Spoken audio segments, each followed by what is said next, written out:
안녕하세요.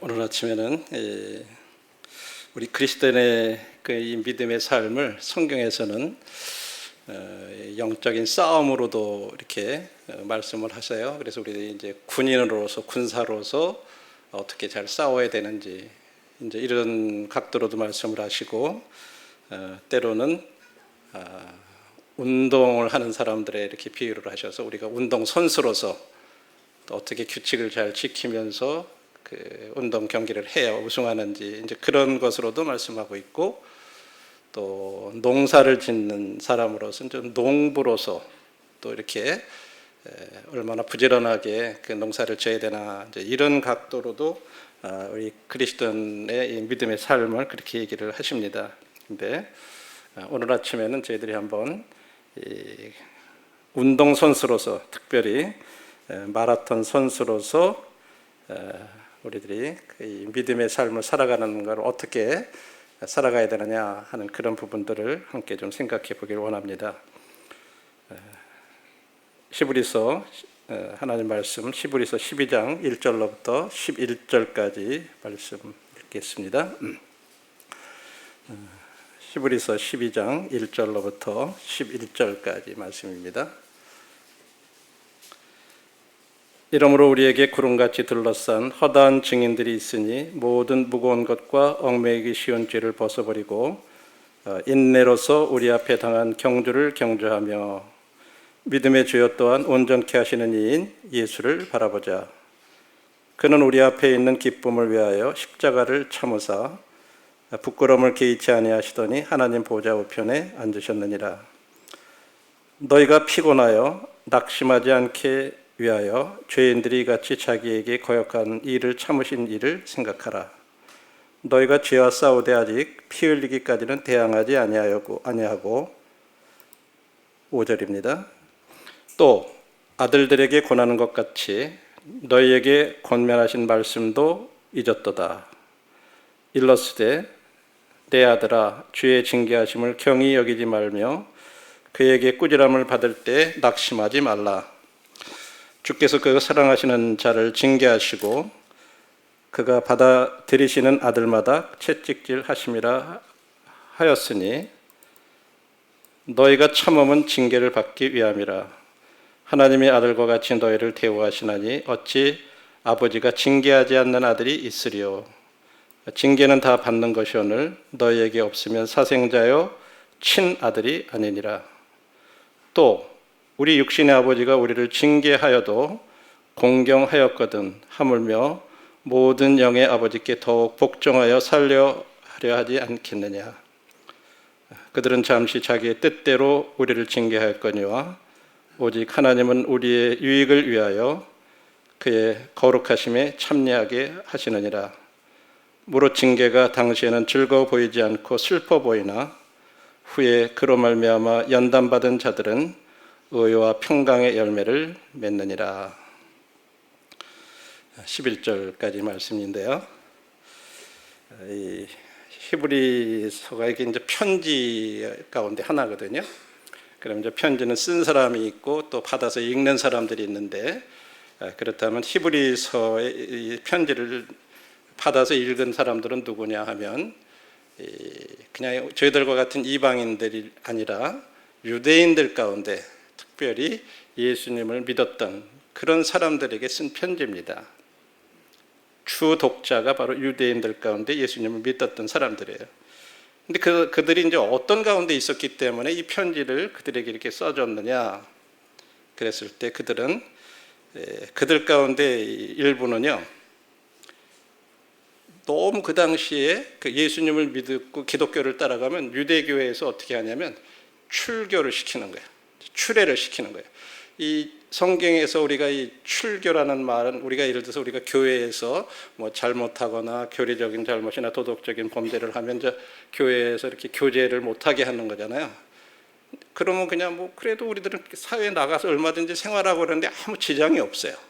그러니까 별로 우리들이 그런 것들에 대해서 뭐 출교 받으면 받지. 어떤 그런 생각을 할 수 있는 생각도 있어요. 그런데 유대인들이 이 출교라는 것은 그런 개념이 아니에요. 그 유대인 공동체로부터 완전히 그 고립을 시키는 거예요. 함께 할 수 없게 하는 거예요. 생활을 못하게. 그러니까 굉장히 그런 사회 가운데서 살아가기가 쉽지가 않아요. 그러다 보니까 어떤 일이 있었냐면 이 예수님 믿는 사람들 가운데 내가 이거 잘못했나? 다시 유대교로 그냥 다시 돌아갈까? 그런 시험을 받고 있었던 때 그런 사람들한테 지금 이 편지를 쓴 것입니다. 그러면서 뭐라고 얘기한 거냐면 특별히 이 말씀 속의 4절 가운데에서 너희가 죄와 싸우되 아직 피 흘리기까지는 싸우지 아니했다 하는 이 표현은 무슨 표현이냐면 너희들이 그렇게 유대교로 다시 기독교에서 돌아가는 것은 그건 굉장히 커다란 죄다. 너희들이 순교할 각오를 가지고 피 흘리기까지 진짜 나가라. 그렇게 대항하고 돌아가지 말아라. 지금 그렇게 격려하는 그런 편지예요. 이게. 자, 1절로 그럼 돌아가서 저희들이 우리에게 구름같이 둘러싼 허다한 증인들이 있다. 이렇게 먼저 히브리 저자는 이 편지를 쓴 분이 이 독자들한테 그렇게 너희들을 지금 이렇게 어려움을 당하고 막 그런 게 있는데 지금 너희들 주변에는 허다한 구름같이 둘러싼 그런 많은 증인들이 있다. 너희들만 그렇게 지금 어려움을 당하는 것이 아니라 너희들을 이미 그런 너희들이 지금 당하고 있는 것 같은 그런 어려움을 당한 그런 사람들이 많이 있다. 이 누구를 얘기할까요? 바로 전장에서 11장에서 쭉 얘기했던 그 믿음의 구약 성도들, 구약의 많은 성도들을 얘기하는 거예요. 그들이 지금 있다. 그들이 지금 너희들이 이렇게 하늘나라에서 모세나 엘리야나 어떤 그런 선지자들이 너희들이 이렇게 지금 어떻게 생활하는지 이런 것들을 이렇게 지켜보면서 있으니까 너희들 경주 잘해. 그런 표현이 아니에요. 지금 구약의 그런 많은 성도들이 너희들처럼 그런 아주 어려운 것과 여러 가지 상황 속에서도 그들의 믿음을 끝까지 어떻게 지켰는지 그런 것들을 너희들한테 얘기하면서 너희들이 계속 이 길을 가라고 그렇게 격려하고 있다. 지금 그 얘기예요.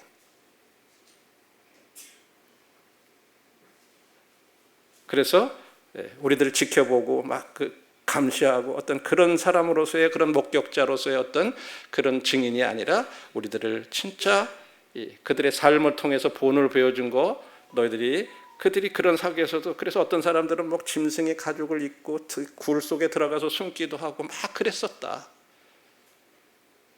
그러니까 너희들이 지금 그렇게 이 공동체로부터 고립을 당하고 어려움을 당하지만 계속해서 이 믿음의 삶을 잘 살아가라.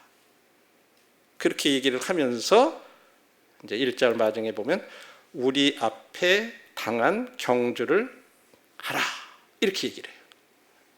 그 말은 다시 말하면 너희들의 이 믿음의 삶이라고 하는 것은 마치 마라톤과 같은 거다. 마라톤을 하려면 진짜 인내가 필요하다. 참는 게 필요하다. 그리고 마라톤을 하려면 끝까지 달려야 되지 않냐. 너희들이 이렇게 가다가 중간에 다시 유대교로 이렇게 돌아가려고 그렇게 하지 말아라. 그건 마치 마라톤 하는 사람들이 막 앞을 보고 가다 말고 뒤를 돌아서 이렇게 돌아가는 것과 똑같다. 그러니까 그렇게 하지 말아라. 그러면서 너희들이 살아가는 믿음의 삶은 마라톤과 같은 거야. 이렇게 1절에서 얘기를 해주고 있습니다. 저희들이 읽은 1절로부터 11절의 말씀은 두 가지 교훈을 우리들에게 말씀해주고 있어요. 크게 첫 번째는 헌신된 성도는 궤도를 벗어나지 말아야 된다. 그러는 거예요. 다시 말해서 옆길로 새지 말아야 된다. 마라톤 하는 사람들은 그 마라톤 코스가 쫙 그려져 있어요. 그죠? 또 우리들이 트랙이라고 하는 거 있죠. 이 트랙에서 이렇게 달리기 하는 선수들은 그 트랙을 따라서 돌아야 돼요. 거기서 자기 멋대로 다른 사람의 이 궤도로다가 이렇게 트랙으로 들어가면 실격돼요. 아무리 1등으로 들어와도. 자기에게 정해진 다 코스가 있어요. 그래서요, 여러분들이 거기 보면 맨 앞쪽에 있는 사람하고 맨 가상자리에 있는 사람하고요, 이 출발선이 이렇게 대각선으로 달라요. 똑같이 이렇게 안 서요. 왜? 바깥으로 도는 사람들은 거리가 멀잖아요. 앞에 있는 사람들은 중앙에서 돌면 거리가 짧잖아요. 그러니까 출발부터 공평하게 딱 이렇게 정해져 가지고 이렇게 해서 탁 출발을 해요. 자기한테 정해진 코스가 있어요. 저와 형제자매님들에게는 주님이 우리를 어느 궤도에다가 세웠는지 그 궤도가 다 트랙이 있는 거예요. 마라톤 하는 사람들은 또 마라톤 하는 대로 다 그게 그 도로에 보면 그림이 그려져 있어요. 그것만 보고 그 궤도를 딱 계속 따라가는 거예요. 그래서 외국 같은 데 가서 하면은 길도 낯설고 잘 몰라요. 그래서 미리들 가가지고 그 코스를 한 바퀴 쫙 이렇게 돌아보고 해요. 자동차 같은 걸 타거나 이러면서 쭉 어떻게 연결됐는지 이런 걸 다 미리 사전에 답사들을 다 하는 거예요. 그래야 잘 낯선 곳에서 이게 어디로 내가 달려가야 될지 어떻게 알겠어요. 그러니까 길에 표시가 있어서 그렇게 쭉 따라가는 거죠. 그래서 우리가 이 믿음의 경주를 하는 사람들은 마치 마라톤 하는 사람과 같아서 헌신된 성도들은 그 궤도에서 벗어나서는 안 된다고 하는 거예요. 두 번째로는 헌신된 성도들은 징계를 가볍게 여기지 말아야 된다 하는 이 두 가지를 교훈해 주고 있습니다. 자, 하나하나 말씀을 드리겠습니다. 첫 번째, 궤도를 벗어나지 말아야 된다고 하는 의미는요, 이 그리스도인의 삶은 마라톤 경주와 같기 때문에 그래요. 1절 마지막에 우리 앞에 당한 경주라 그랬어요. 그래서 이게 쉬운 게 아니에요. 또 그냥 잠깐 달리다가 끝나는 단거리, 100m 그냥 막 달리고 나서 우리 그리스도인의 삶이 참 그랬으면 좋겠죠. 그죠? 그냥 막 힘낼 때 한번 팍 해버리고 그냥 딱 끝냈으면 얼마나 좋겠어요. 네, 그리스도인의 믿음의 삶은 그게 아니에요. 우리가 주님께서 이 땅에 허락하시는 날 동안, 우리의 생명이 있는 날 동안 평생 동안 가야 될 길이에요. 그래서 마라톤이라고 얘기하는 거예요. 그런데 마라톤 선수들은요, 경주를 하려면 훈련을 받아야 돼요. 그래서 평소에 그 시합에 나가기 위해서요, 끊임없이 평소에 계속 그런 것들을 훈련을 하고 달리기 하고 자기 자신과 싸우고 이런 훈련들을 끊임없이 하는 거죠. 또 한 가지는 경기 중에는요, 다른 사람들이 막 빨리 달린다고 그냥 그거 따라서 돌아가 그러면 안 되고 자기 체력과 자기에게 맞는 그 페이스라는 게 있어요. 그 속도가 있는 거예요. 그거를 꾸준하게 유지하는 게 그런 훈련을 해야 돼요. 그래서요, 이 훈련할 때 보면은 그 마라톤 선수들은 그 페이스메이커라는 사람이 있어요. 이 같이 그 페이스를 조정해주고 같이 달리는 사람이 있어요. 그래서 이번에 그 미국에서 지금 세계 육상권대회를 하고 있는데 거기 보면 그런 거를 잘 훈련받은 나라들, 그런 나라들이 우승을 하는 걸 보게 돼요. 주로 아프리카에 있는 케냐, 이디오피아. 이 선수들이 거의 이 마라톤이라든지 이런 데는 거의 휩쓸어요. 매는 그래. 근데 그들이 보면요, 거기에 페이스메이커, 자기는 우승을 못 하더라도 자기 어떤 그 자기 나라 사람이 그 할 수 있도록 계속 그 보조를 맞춰서 같이 띄워주는 사람이 항상 같이 있어요. 그리고 뒤에 다른 사람이 치고 나오려고 그러면 자꾸 그 사람 앞에 가서 막아요. 그래서 자기 편이 계속 앞에 나갈 수 있도록 해주고, 그 유혹을 따놓으려고 옆길로 옆으로 해가지고 막 가려고 그러면요, 이 다른 사람들이 지치게 돼 있어요. 왜냐하면 그걸 막 오버페이스 해야 되기 때문에. 그렇게 해서 결국은 맨 마지막에 막 최선을 다해가지고 이제 달리가요. 나중에도 말씀을 드리겠는데, 그리고 이제 달리다 보면은 이 마라톤을 하다 보면은 지치거나 너무 지쳐서 진짜 포기하고 싶을 때도 있고, 또 때로는 갑자기 삐끗해가지고 뭐 다치거나 그럴 수도 있고, 그럴 때라도 진짜 인내하고 달려야 되는 거예요. 이게 마라톤이 그렇잖아요. 그리고 단시간이 아니라 장시간에 걸쳐서 계속해서 뭐 다른 거 생각할 필요가 없어요. 그냥 달리면서 결승점만 생각하면서 계속 달리는 거예요. 마라톤 그렇잖아요. 그래서 이 마라톤 경주를 생각하면서 우리 믿음의 삶과 생각할 때 이 마라톤을 끝까지 달리는 데 있어서 필요한 게 세 가지가 있다고 그래요. 첫 번째가 뭐예요? 모든 무거운 건 내려놓는 거예요. 두 번째로는 걸리적거리는 거. 달리는데 뭐 발에 가서 자꾸 뭐가 씩씩 감기고 그러고 손발에 뭐가 걸리적거리는 건 다 내려놓는 거예요. 세 번째로는 결승점만 바라보는 거예요. 이 세 가지가 완주의 3대 요소라고 그래요. 그래서 첫 번째로 모든 무거운 것을 내려놓으라 그랬을 때 이 달리기 선수들 이번에 그 육상하는데 보니까 진짜 몸에 뭐 쫙 달라붙어 가지고 몸에 진짜 그 운동복 보니까 그래요. 그 다음에 그 신발들도 굉장히 가볍다 그래요. 무게가 안 나가야 돼요. 그것 때문에 지치면 안 돼요. 그래서 옷도 신발도 그래요. 그리고 손이라든지 이런 데 무거운 거 들고 달리지 않는 거예요. 그래서 우리들이 여기서 얘기할 때 무거운 것이라 그러면 우리는 보통 죄를 먼저 생각해요. 근데 여기서 말하는 이 무거운 것이라는 건 꼭 죄를 말하는 건 아니에요. 우리들이 그 달리기를 하면서 점점 뒤처지게 하는 것들, 또 뭔가 우리들을 이 낙오하게 만드는 것들, 그런 것들이 무엇이든지 간에 그 다음에 우리가 효과적으로 달리기를 하는 데 있어서 그 비효율적이 되게 하는 것들, 그런 것들은 다 내려놔야 된다. 그게 다 무거운 것들이에요. 예를 들면 우리들이 뭐 그리스도인들도 스포츠 뭐 할 수 있어요. 그렇죠? 취미 활동, 뭐 단순한 어떤 소일거리, 또 뭐 때로는 여가를 이용해서 독서도 하고 우리들 정서를 위해서 그렇게 하기도 하고 뭐 때로는 뭐 TV 시청도 할 수도 있고. 그런데 문제는 너무 많이 그런데 시간을 갖다가 허비하는 것들, 적절하게 이렇게 하지 못하고 그냥 거기에 완전히 빠져들어가 있고 이러면요 마치 그거는 우리들로 하여금 경기에서 자꾸 뒤처지게 만드는. 또 때로는 그렇게 하다 보면요 우리들이 경기를 하다가 너무 지쳐서 그냥 포기하고 낙오하는 거죠. 여러분 이스라엘 백성들이 애굽에서 나오면서 쭉 그 많은 대열을 가지고, 그건 달리기는 아니지만 가나안까지 장거리 여행을 할 때 보면 구약 성경에 이 아말렉 군대가 와가지고 공격을 하는 걸 보면 어디냐면 항상 그 뒤에 뒤쳐져 있는 사람들을 공격했다 이렇게 얘기해요. 예. 그러니까 뒤에서 그냥 불평하거나 뭐 하면서 막 뒤에 이렇게 처진 사람들 있잖아요. 딱 그 사람들 고기를 공격하는. 그래서 저희들이 우리들이 뒤처지게 하는 거, 낙오하게 우리들 낙오하게 만드는데 어떤 그런 부분들을 우리들이 참 조심하지 않으면 안 돼요. 그게 모든 무거운 것들이 그런 것들이. 그래서 진짜 우리들 자신에게 우리는 스스로에게 물어볼 필요가 있습니다.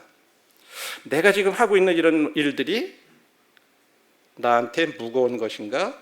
내가 뭔가 더 잘 가게 하는 어떤 그런 날개가 되는 것인가? 이 두 것 중에 하나일 거예요. 그죠? 그런 것들을 우리는 주님 앞에서 이렇게 한번 물어보고 스스로에게 자문해 볼 수 있는 것이 되면 좋습니다. 네, 두 번째로는 우리 이제 아까 말한 대로 손발에 걸리적거리는 것이 없게 해라. 이 말이 이제 이 말씀 속에는 얽매이기 쉬운 죄라고 이렇게 얘기하고 있어요. 그래서 달리기 선수들이 긴 치마 입고 달리는 사람 아무도 못 봤죠. 그러면 뭐 달려가면서 다리가 축축축축 걸려서 절대 못 달려가죠. 그죠? 뭐 길게 늘어진 것 같은 거 뭐 손발에 칭칭 감고 달리는 사람 아무도 없어요. 그렇죠? 예. 마치 그런 것들은 우리 그리스도인의 삶 가운데 죄라고 하는 그런 것들, 우리들이 발을 걸려 넘어지게 하는 것들, 그런 것들에 대해서 우리들이 벗어버려야 된다고 하는 거죠. 그래서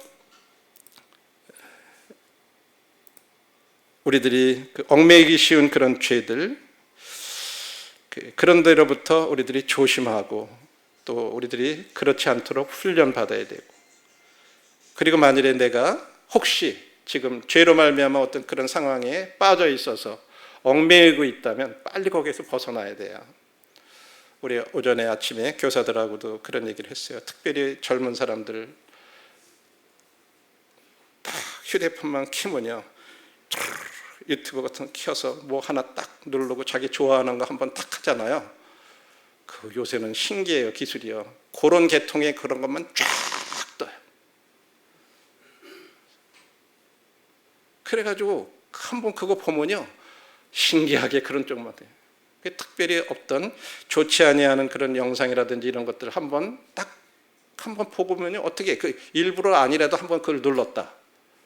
그 다음부터는 신기하게 해요. 그런 쪽만 쭉 막 나와요. 그럼 자꾸 한번 보고 그러면 이건 또 뭐지? 궁금해. 그럼 또 한번 보죠.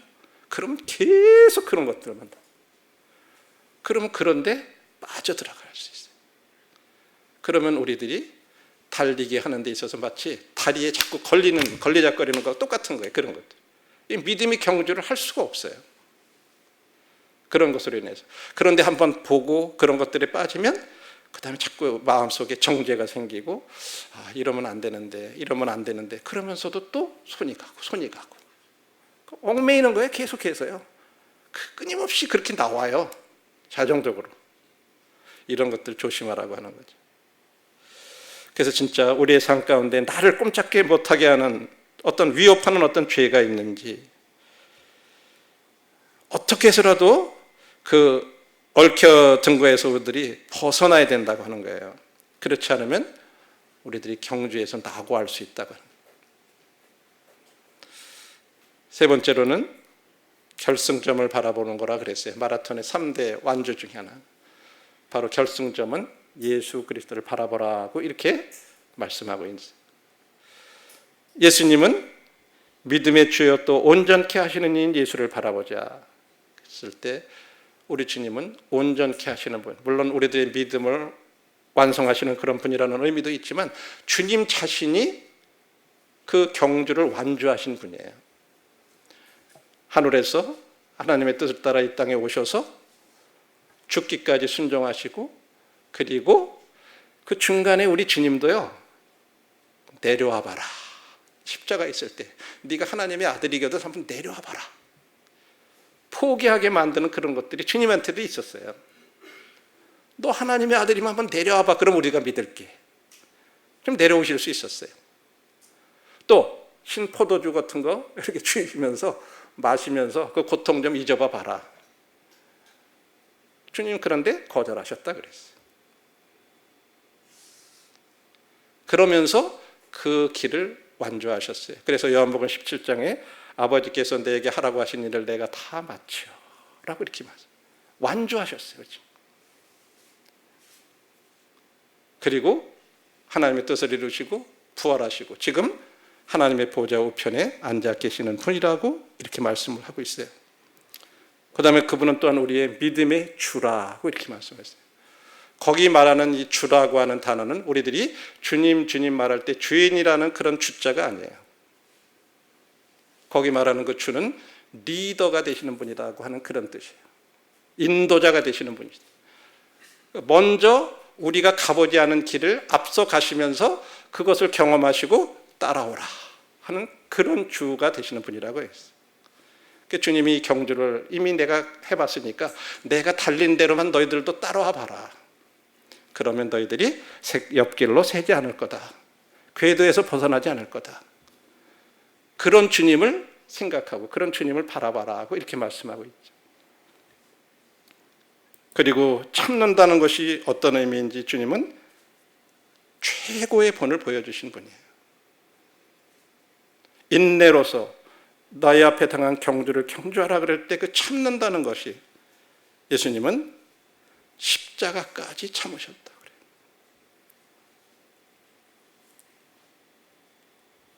그리고 경주를 마치셨고 지금 하나님 보좌의 우편에 앉아 계신 그런 주님.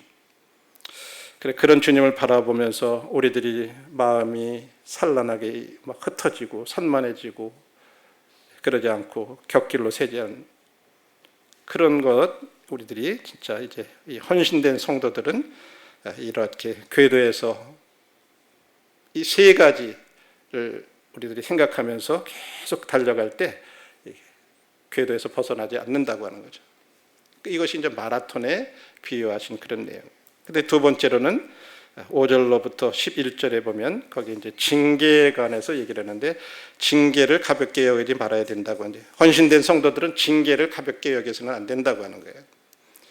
그럼 우리들은 보통 징계 그러면 우리들의 마음 가운데 좀 부정적인 생각이 들잖아요. 뭔가 잘못해가지고 벌 받는 거라고만 생각을 해요. 그렇잖아요? 근데 여기 징계라는 단어는요, 그런 뜻이 아니에요. 훈육이라고 하는 그런 의미가 있어요. 훈육. 우리 자녀들, 집에서 어린 자녀들 갖다가 이제 훈계하고 교육하고 그럴 때 훈육한다 그러잖아요. 여기 말하는 징계는 그런 의미예요. 그리고 그렇게 하려면 훈련이 필요해요. 그냥 뭐 잘못한 일에 대해서 우리 어린애들이 어렸을 때 잘못하면 이놈 하면서 엉덩이 한번 빵 때리는 거 있죠. 물론 그것도 약간의 그런 의미도 내포는 돼 있지만 성경에서 얘기하는 것은 그렇게 하나님이 뭐 잘못했을 때 한 차례 딱 때리는 거, 그런 것을 가리키는 말이 아니에요. 이 단어는요. 그래서 이 참된 훈육에는 훈련이 요구가 되고 훈련을 의미하는 거예요. 참된 훈육은. 그래서 우리가 믿음 안에서 성장하고 또 우리가 인내하는 데 도움이 되는 우리 삶 가운데 일어나는 모든 일들, 그런 게 다 징계라고 여러분들 생각하시면 좋겠어요. 예. 그래서 지금 이 히브리서 저자가 이 편지를 이렇게 쓸 때 왜 하나님께서 우리 그리스도의 삶이 이렇게 쉽지 않도록 만드셨는 이유가 뭔지 아냐? 이걸 지금 설명을 어디에다가 얘기해 주자면, 자녀들을 우리 육신의 부모들이 그 자기 자식들을 갖다가 훈육하는 거에 비교해서 이렇게 얘기해 주십니다. 야, 너희 이 세상의 육신의 부모들도 자식이 잘 되라고 잘못하면은 한 바람씩 땡 이렇게 때리기도 하고 여러 가지 타일르기도 하고 이래서 잘 되라고 하지 않냐? 하물며 너희들이 지금 따라가는 그 하나님은 하늘에 계신 진짜 좋으신 아버지시야. 그분이 너희들한테 이런 것을 가게 하신 거야. 그러니까 낭망하지 말아라. 그것을 또 쉽게 가볍게 생각하지 말아라. 그래서 너희들 삶 가운데 이런 핍박과 고난과 역경의 시간과 때로는 이 사람들한테 놀림받고 조롱당하고 그런 거 하나님이 다 허락하신 거야. 너희들 지금 그 유대인 공동체에서 그렇게 고립을 당하고 외면을 당하는 거 다 하나님이 허락하신 건데, 그거 가볍게 생각하고 그냥 너희들한테 야단치고 벌 주는 것으로 생각하지 말고 이렇게 자녀를 잘 육신의 부모들이 양육하는 것처럼 하나님 그렇게 하신다고 하는 것을 알고 받아들여라. 지금 그렇게 얘기해 주는 거예요. 오늘날도 이 말은 똑같이 동일해요. 그 당시나 지금이나 우리들이 주님을 믿게 됐을 때 때때로 뭐 재정적인 그런 손실을 당할 수도 있고, 때로는 직장에 잃어버릴 수도 있고, 때로는 우리들이 뭐 어떤 병에 걸리거나 또 사람들로부터 뭐 친척이나 이런 데로부터 저건 예수님 믿는 것 때문에 뭐 어쩌고 저쩌고 뭐 이런 얘기도 듣고, 막 가족 친척으로부터도 외면도 당하고 뭐 여러 가지들이 당하잖아요. 이런 부분들이 다 하나님께서 오늘날도 우리들을 훈련시키기 위한 훈육의 수단으로 사용하시는 것들이라고 하는 거죠. 그래서 지금 이 히브리서 12장 5절 6절의 이 말씀은요, 사실은 이 유대인들이 잘 알고 있는 구약 말씀 잠언 3장 11, 12절을 갖다가 인용한 거예요. 야, 너희들 이 옛날의 구약 성경에도 이런 말씀이 있지 않냐? 내 아들아 여호와의 징계를 경히 여기지 마라. 그 꾸지람을 싫어하지 말라. 대저 하나님께서 그 사랑하시는 자를 징계하시기를 마치 아비가 그 기뻐하는 아들을 징계함같이 하시느니라. 진짜 세상의 부모들 가운데 자기 자식들을 징계할 때 미워서 징계하는 부모가 어디 있냐? 자식 잘 되라고 그렇게 하는 거지. 마치 하나님도 너희들을 지금 사랑하셔서 너희들한테 이런 환경들을 허락하신 거야. 그거 잊지 말아라. 우리 불완전한 인간의 부모들도 그러는데 하물며 하늘에 계신 그 좋으신 완전하신 그 하나님께서 너희들한테 좋은 결과를 가져다 주시지 않겠냐. 지금 이렇게 얘기하면서 격려하고 있는 거죠. 또 9절 10절을 이렇게 다시 보세요. 우리 육신의 아버지가 우리를 징계하여도 공경하였거든 하물며 모든 영의 아버지께 더욱 복종하여 살려 하지 않겠느냐. 그들은 잠시 자기의 뜻대로 우리를 징계하였거니와 오직 하나님은 우리의 유익을 위하여 그의 거룩하심에 참여하게 하시느니라. 우리 속으시면 안 돼요. 사단은 우리들한테 지금 이 하나님이 우리들에게 허락하시는 이런 어려운 환경들에 대해서 우리를 속여요. 왜 하나님이 너를 사랑한다면 너한테 왜 이런 일을 허락하시겠냐? 막 이렇게 하면서 하나님의 사랑을 의심하게 만들어요. 나중에 기회가 되면 한번 이 사단의 전략에 대해서 한번 성도님들과 또 나눌 기회가 있기를 바라요.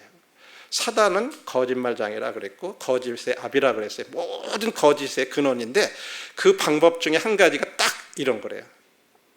에덴 동산에서 하나님께서 모든 것을 다 허락을 하셨는데 딱 한 가지만 하지 말라 그런 게 있었죠.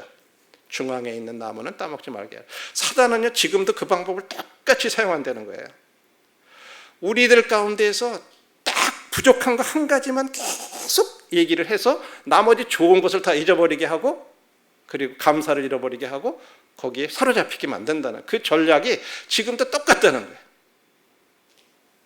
내 삶 속에 우리의 삶 속에 하나님이 허락하신 좋은 많은 것들은 생각 못하게 하고 부족한 거 한 가지만 계속 남편과 아내 사이에서도 평소 잘해주고 그런 것보다는 어쩌다고 한 가지 못하면 그거 딱 가지고 당신이 그러고 당신이 그러고 꼭 부족한 거 한 가지.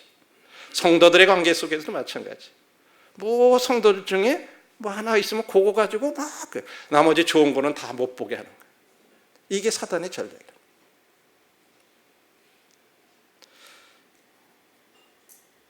하나님은 우리의 유익을 위해서 우리로 하여금 분리된 그런 삶을 살게 하시기 위해서 세상과 다른 그런 사람들이 되게 하시기 위해서 우리들이 이런 어려움들을 통해서 우리들에게 좋은 것을 주시고 더 믿음의 성장을 이루게 하시고 인내를 배우게 하시고 그러기 위해서 허락하시는 것들이라고 하는 거죠.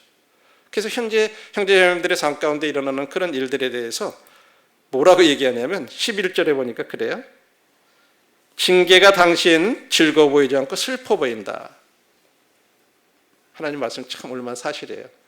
우리 아무리 이런 얘기 들어도 막상 어떤 어려운 일 당하면요 진짜 힘들어요. 마음에. 그죠? 훈련은 힘든 거예요. 핍박과 고난은 받기 어려워요. 특별히 낮아짐을 당하는 건 진짜 고통스러워. 세상 사람들한테 우리들이 진짜 보잘것없는 사람으로 취급당하고 막 멸시당하고 그러는 거 그게 진짜 어려운 거예요. 고통스러운 거. 성경이 그렇게 얘기하잖아요. 징계가 당시에는 즐거워 보이지 않는다. 슬퍼 보인다. 그래서 우리들의 마음 가운데 참 훈련받는다는 것은 쉽지가 않아요. 그런데 6절 말씀처럼 사랑하시는 자를 징계한다는 말씀을 기억할 필요가 있어요. 사랑하시는 자를 징계하신다. 하나님이 우리를 사랑하시기 때문에 징계한다는 거죠. 우리가 성장하기를 하나님이 원하시기 때문에 그러시는 거예요. 그래서 지금은 우리들이 당장 괴롭고 힘들지만 하늘나라에 갔을 때는 하나님이 주신 어떤 이런 고통스러운 징계들에 대해서 우리 결코 하나님 왜 이러셨어요? 라든지 후회한다든지 그런 일이 없을 거예요. 우리들이 계속해서 우리들이 이런 걸 통해서 인내를 배우게 하시고 계속해서 이 마라톤 경주를 할 수 있도록 하나님께서 우리에게 힘을 주시기 위한 것들입니다. 자, 그래서 이제 이런 분들을 우리들이 실제적으로 우리의 삶 가운데 어떻게 적용할 건가? 우리들이 새로운 힘을 얻기 위해서는요, 계속해서 예수님을 깊이 생각할 필요가 있습니다. 이번에 이 마라톤 경주, 그 다음에 5,000m 이 트랙 경기를 이렇게 하는 걸 제가 좀 봤는데 거기에 이런 내용이 있더라고요. 탈진해서 포기하고 싶은 마라톤 선수들이요, 어느 시점을 딱 지나잖아요. 그럴 때 갑자기 이 새로운 에너지와 힘이 이렇게 솟아난대요. 그래가지고 계속해서 경주해가지고 그 경주를 마칠 수 있다. 모르겠어요. 저희들은 뭐 그렇게 안 해봤기 때문에. 근데 실제 많은 사람들이 그런 경험을 하고 있다.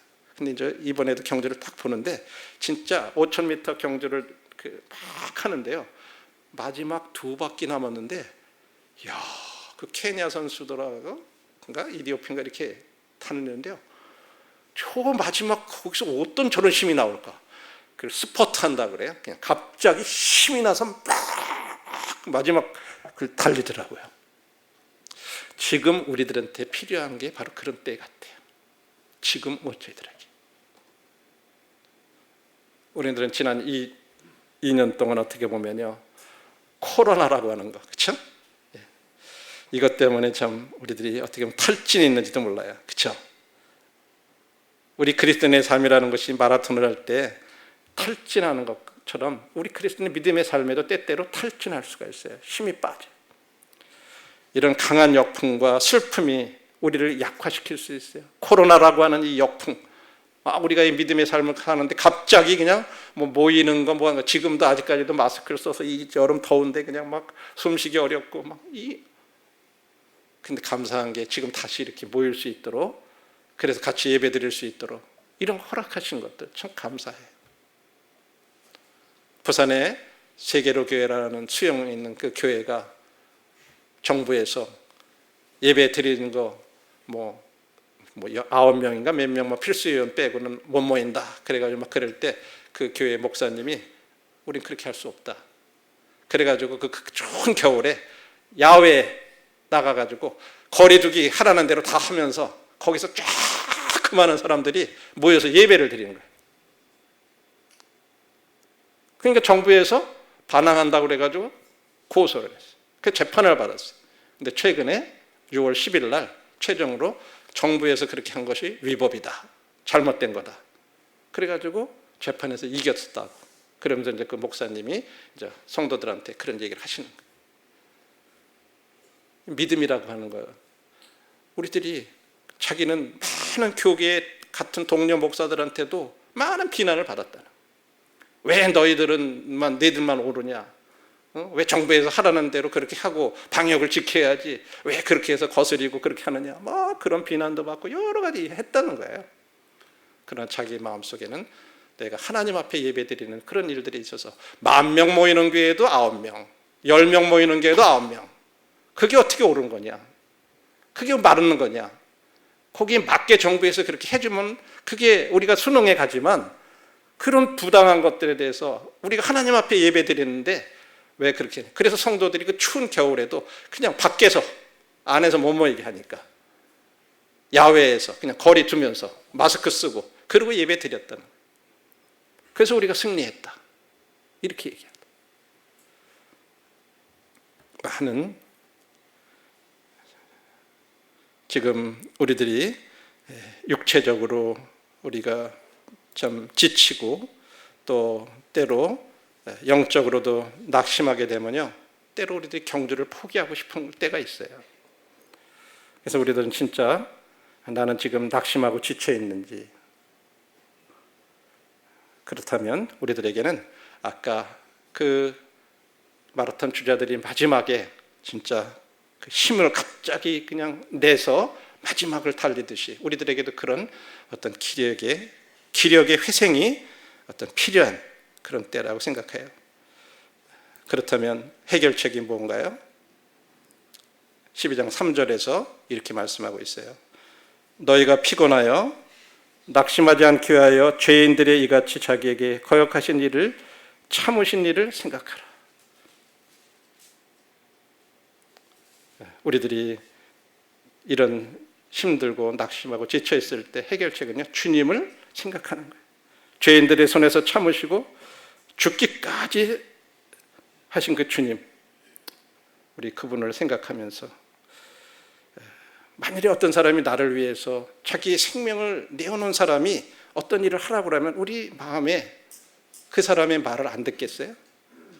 우리가 주님이 나를 위해서 어떤 일을 하셨는지, 어디까지 참으셨는지, 그런 것을 생각할 때 우리도 동일하게 새로운 힘을 얻을 수가 있을 것입니다. 갈라디아 성도들에게도 그런 일들이 있었어요. 누가 너희가 다름질을 잘하더니 경주를 잘하더니 누가 너희를 막아서 진리를 순종하지 못하게 하더냐. 그 권면이 너희를 부르신 이에게서 난 것이 아니니라. 물론 갈라디아 교회 성도들에게 있어서 이 문제는 은혜로서 구원받는데 율법을 지켜야 된다고 하는 이 잘못된 가르침을 통해서 처음에는 성령으로 시작했다가 육체로 마치는 어떤 그런 것을 지금 지적을 하면서 너희들이 처음에는 은혜로 구원받는 거 받아들이고 그러더니 율법을 잘 지키고 할례를 받아야 된다고 하는 그런 사람들이 들어와가지고 막 그렇게 해서 너희들이 지금 이거 진짜 어느 게 맞는 거야? 하면서 이제 다름질을 잘하다가 지금 멈춰 있는 뭔가 막아가지고 제대로 달리지를 못하는 그거를 지금 지적하신 거예요. 그것이 우리들의 삶 속에 우리들이 적용한다면 우리는 여러 가지들을 생각해 볼 수 있어요. 지금까지는 남들이 뭐라 그래든 주님 바라보고 내가 잘 달려왔는데 갑자기 어떤 일로 인해서 어떤 사람으로 인해서 내가 지금 실망해 있고 뭐가 있다면 그런 것들이 지금 나를 막고 있는 거라고 생각할 수 있어요. 이사야서에서는 오직 여호와를 앙망하는 자는 새 힘을 얻으리니 독수리 날개치며 올라간 같을 것이요 다름박질하여도 곤비치 아니하겠고 걸어가도 피곤하지 아니하리로다. 앙망하다라고 하는 이 말은요, 원래 기다린다, 바라본다 하는 그런 표현. 그리고 새 힘을 얻는다는 이 표현은요, 원래 이 지금 그 히브리 원어에서는 힘을 새롭게 한다 하는 그런 표현.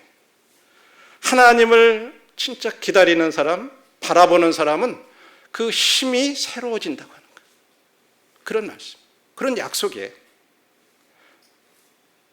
그 말씀이 동일한 말씀이 바로 이사야서 41장 1절에 같은 단어가 그렇게 사용이 됐어요. 섬들아 내 앞에 잠잠하라. 민족들아 힘을 새롭게 하라. 이 말이나 새 힘을 얻으리라는 단어가 똑같은 단어예요. 민족들아 힘을 새롭게 해라. 가까이 나오라. 그리고 말하라. 주님은 지금 우리들에게도 너희들 힘을 새롭게 해라. 내게 가까이 나와라. 나를 바라봐라. 그 주님 말씀하고 있어요. 결론의 말씀 드리고 마치겠습니다. 갈라디아 성도들한테 누가 너희들의 다름질을 잘하더니 누가 막고 있냐? 우리 스스로에게 한번 물어보죠. 누가 나의 다름질을 막고 있나? 누구 때문에 누가 막고 있어요? 내가 막고 있어요. 자기 자신이.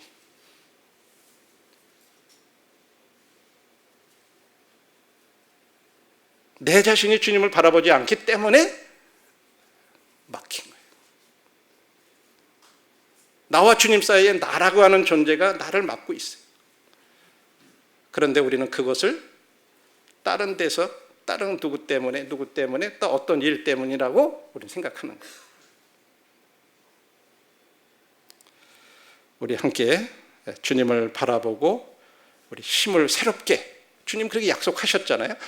여호와를 앙망하는 자, 기다리는 자, 바라보는 자는 그 힘을 새롭게 해주시겠다고 얘기했어요.